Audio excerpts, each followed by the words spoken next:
Good morning, dear students. Now welcome back to your business studies class. Now before moving to today's class, let me just give you a quick recap of what we have done yesterday. So yesterday we started about cooperative society, where we have seen that these sort of societies are created for the welfare of the people. They follow this rule that one for all and all for one, means one man is there for all of them and all are there for one of them. So they follow this type of rule, and they do the business, or they have run this society not for earning profit, but their motive is just to render service to the society and the members of the cooperative society. So they actually render the service to their members. Now we have seen all the merits, features, demerits, even the types of the company, cooperative society. So this part is over. Now today we move towards the next topic, which is joint stock company. Now this is, as the name says, joint. It means something will be there which is joint. So let's see what this joint stock company is. Joint stock companies are emerged to overcome the difficulties of sole proprietorship and partnership business organizations and to run large scale business enterprise. It means what? Joint stock companies are, coming up so that all the difficulties that you were having for having a sole proprietorship and partnership business, because there we have seen that we have limited funds and then limited capital is there, so we cannot have a large scale organization. We can run a small or a medium scale organization. So when you have joint stock company, that means two or more companies are merging together and doing the business.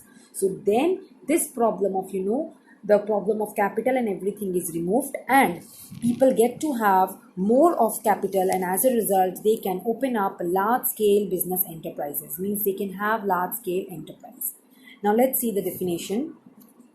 A company is a voluntary association of persons. It means company is what? It is a voluntary association of people who are having separate legal existence, perpetual succession and common seal. See, the definition is very important. It might come for 1 mark. Voluntary association means the company is being formed voluntarily, means in their own will. Nobody has forced them to do so. And there are people who are having separate legal existence, means company is separate but its members are separate. Understood? Plus it has a perpetual succession and common seal. These two words I will not explain now. When we go towards the features, I'll explain you these two terms. So just for now, you remember that this is a voluntary association of people who are having a legal separate existence, means separately they are existing and they have a legal existence. Plus the company has a perpetual succession and a common seal. Now Companies Act 2013, please remember it was amended, so this act you please remember. Now let's see the third one. Now as per the Companies Act 2013, a company means any company incorporated under this act or any other previous company law. Means in 2013 when the amendment was done, it means that the company who have registered itself in this act or any other previous companies who have registered among the following laws, which I am going to explain you now. So the following laws that we had were Act relating to business in force before the Indian Companies Act 1866, means before 1866 there was a company in force act which was related to Indian companies. All these acts name you just learn if you can with the year. Second was Indian Companies Act 1866. Third was Indian Companies Act 1882. Then you have Indian Companies Act 1913. Then you have this registration of the transferred company ordinance, and the last, the Indian Companies Act 1956. Now I would say all of them you cannot learn, but the most important to remember the last one, which was Indian Companies Act 1956. These are amendments.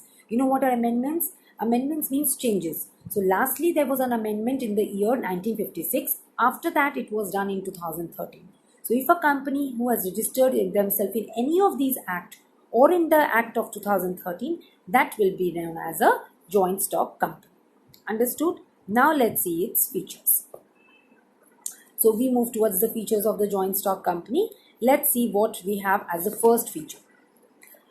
First feature is artificial person. Now please, class 11 joint stock company features are very important. So it is an artificial person. It means what? A company is created by law and it exists independent of its members. Means members and company are different, and it can own property, borrow funds, enter into contract in its own name, but it is not a natural person. Please remember, first of all, it's an artificial person. It's not a natural person. A company cannot walk, a company cannot talk, a company cannot speak, anything. A company is not a living person. So it's an artificial person, but that artificial person is created lawfully and it has an existence in the market independent of its members. Means whoever are the owners of the company, they are different and the company is different. Suppose I and A and B suppose are entering into a company and they have a name AB Enterprises or AB Company Private Limited. Now that means A is a separate person, B is a separate person and AB is a separate legal entity. Understood? Now AB can borrow funds, AB can have the property, AB can enter into the firm on its own name. Means this AB Company Limited has its own name. It has a value in the market. It can borrow funds on the name of AB Limited. It can lend funds on the name of AB Limited. It can enter into a contract on the name of AB Limited. So understood what the first point is? Moving to the second point, we have separate legal entity. It means again the same thing. A company is a registered body. So it has a legal existence and its assets and liabilities are separate from those of the owner.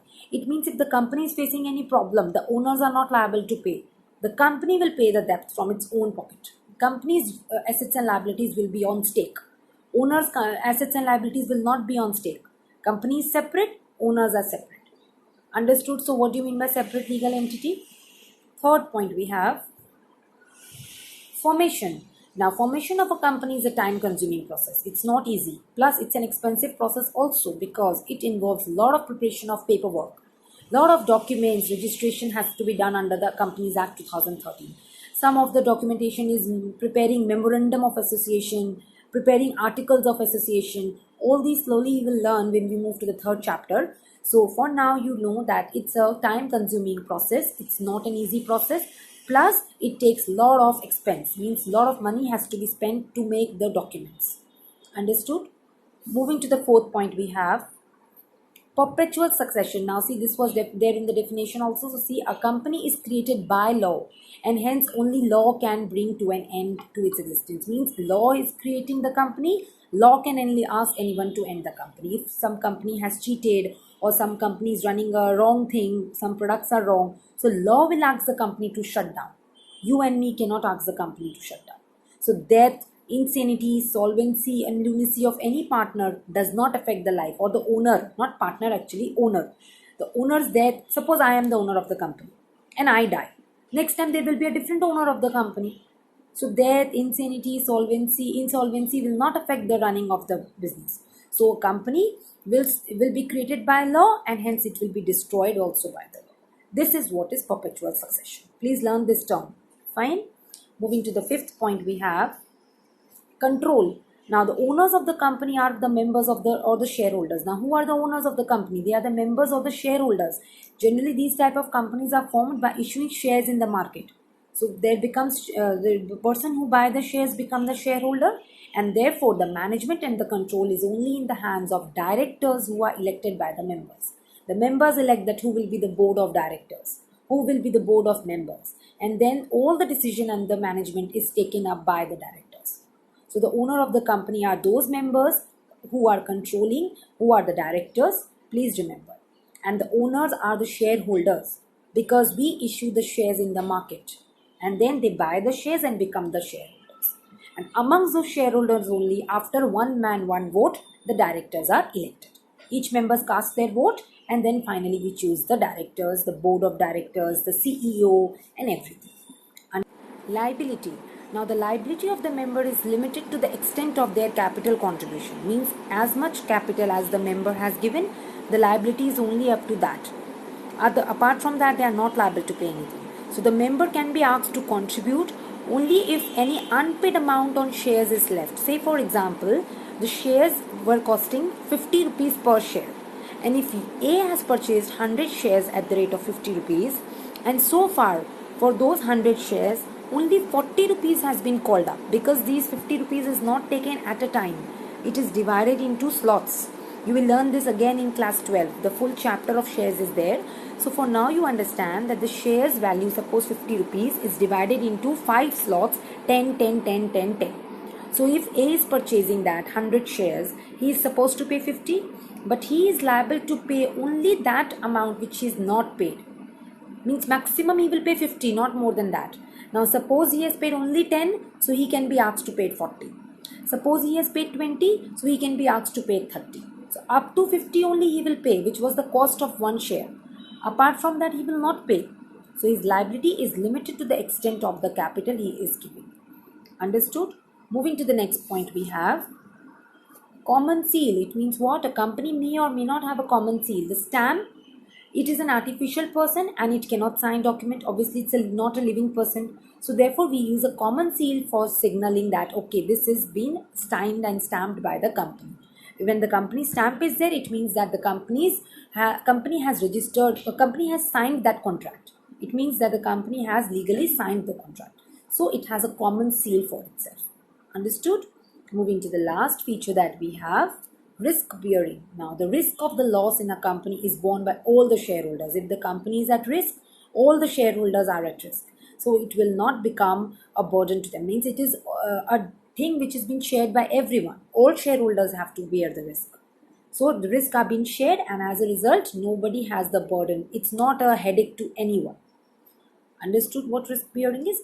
These were the 8 features of joint stock company. Please at least learn 6 of them. Clear, class 11? Now let's move to the next one that we have, merits of joint stock company. So let's see what are the merits of these joint stock company. The first is limited liability. Limited liability means that the public may be encouraged to invest in the shares of the company because of this limited liability. Now I told you, from the public only shareholders are coming up. So the shareholders have a limited liability to the extent of the money they are supposed to pay. Suppose per share costing is 50 rupees. They will never be asked to pay more than 50 rupees. So this is a very important advantage of, buying joint stock companies share. If you buy these sort of shares, you will be only liable to pay the amount which is being asked for them. It's not that if the company is having a loss, they will ask you to pay more. You will only pay the per share value. That's it. So the people are encouraged to invest in these sort of shares. Understood? Second point that we have is transfer of the shares. Now, if you want, you can transfer the share at any moment you want. The investors are attracted to purchase the shares of the company and it can be converted into cash anytime. Suppose today I have bought the shares of Reliance Limited. It was, very low of value. I purchased 100 shares. Now, tomorrow suddenly the market rises and the share price is almost double. I can immediately sell those shares and, earn the margin of profit. So this is again an advantage that the shares are easily transferable. I can easily convert my shares into cash at any point of time I want. So I can easily approach a broker, easily go to the market and easily share. Now there is no physical market, mind it. You have to open a demat account. Slowly you will learn all these things. This is just the beginning of your class 11. Slowly you will come to know what shares, share market, everything is. Because ultimately you are a student of commerce. So all these should be, there in your mind. So for now you understand that the shares are easily transferable. You can convert the shares into cash any point of time. Understood? The third point that we have is perpetual existence. Now a company will continue to exist even if the members die. Even if all the members die. It can be liquidated only as per the law. Means if the law will ask that you turn off your company, then only it will go for liquidation. Liquidation means it will sell everything and, shut down. So a company will continue even if the members die because new members will come.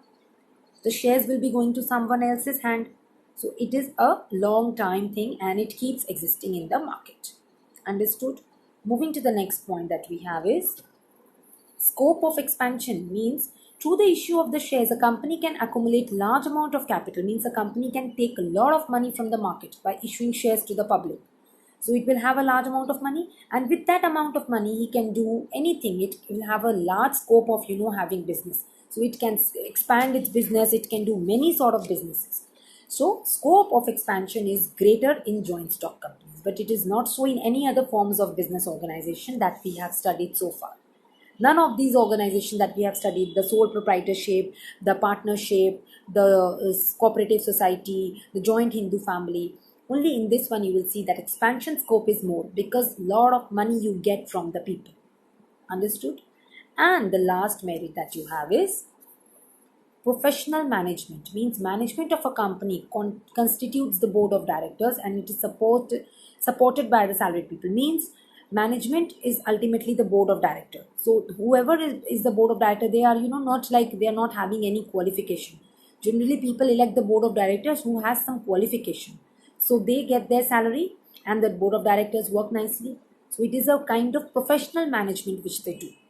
It's not that you and me will manage who don't have any knowledge about the subject. They have a lot of knowledge. They are experienced in that field. And so this is again a merit of the joint stock company. Now we move to the last topic of today, which is the demerits or limitations of joint stock company. So let's see which is the first demerit. Difficulty in formation. As we saw in the feature, the formation is not easy. It takes time. You have to register. So due to lot of complex formalities, it is a demerit because you cannot easily start a company. You have to file MOA, AOA. MOA means Memorandum of Association. AOA means Articles of Association. Then a lot of money has to be spent. So it is difficulty in formation. Formation is not easy. The second point that we have is lack of secrecy. Now, since each company should publish their accounts and reports to the registrar of the company and to the public also time to time, there is no secrecy maintained. After all, it is the people's money that the company is using. So the people have the right to ask to give time to time the details about the company. Plus, this is a public company, so every report has to be given to the registrar of the Companies Act. So ultimately, nothing is secret. Everything comes out. So there is no secrecy in the formation of this sort of company. Understood? Because public and the registrar of the company knows everything timely. They get everything being published. Time to time pamphlets and everything are being published in their documents. So there is no secrecy. The third point that we have is impersonal work environment. Means the large size of the company makes it difficult to maintain personal contact with the employees, customers, creditors. There is no personal touch with these because you have n number of employees, n number of customers, n number of creditors. So a personal touch environment is not there. After all, it's a big multinational companies or large size companies. So it is difficult to have a personal touch with all of them. Understood? Moving to the fourth point that we have is numerous regulations. Means compulsory auditing has to be done, proper time to time reports has to be filed up, statutory meetings has to be done. You have to properly obtain your certificates from the registrars, SEBI and everything. There is a process, Securities Exchange Board of India. SEBI means Securities Exchange Board of India. So all these leads to complications and complexities. So a lot of regulations are there that you have to follow when you are having a company. It's not easy. Company is not a sole proprietorship which is all yours and you are the boss. You don't have to give answer to anyone. It's here you are answerable to each and everything. Understood? The next demerit that you have is delay in decision making. Now, since it is a big company and a lot of decision has to be taken, so due to get consent from the directors and shareholders, sometimes decision making takes time. You have to have the consent of all the directors. Now, suppose a director, one or two director is not there, or the board cannot conduct a meeting, shareholders are not agreeing, so ultimately decisions get delayed. So a lot of people has to be contacted. That is why decision making is a time consuming process. Understood? The next point that you have is oligarchic management. Oligarchy means rule by a few. Only few is ruling. So the control is only in the hands of a very few people. And ultimately they ignore the interest of all the other people. So it is a sort of that few of them are ruling on everyone. So this is again a major drawback. Because everyone cannot be the board of director. There will be lakhs of shareholders, Can lack of shareholders come and sit as a board of directors? Obviously, it is not possible. So, few people take the decision on behalf of everyone. So, this is again a big drawback of joint stock company. The last point that you have for today is conflict of interest. Conflict means fight or jhagda. So, between the management and the shareholders, there may be conflicts because they may adversely affect the progress of the company. Ultimately, if they keep fighting, the company will not progress. So, sometimes the management and the shareholders have a conflict among themselves.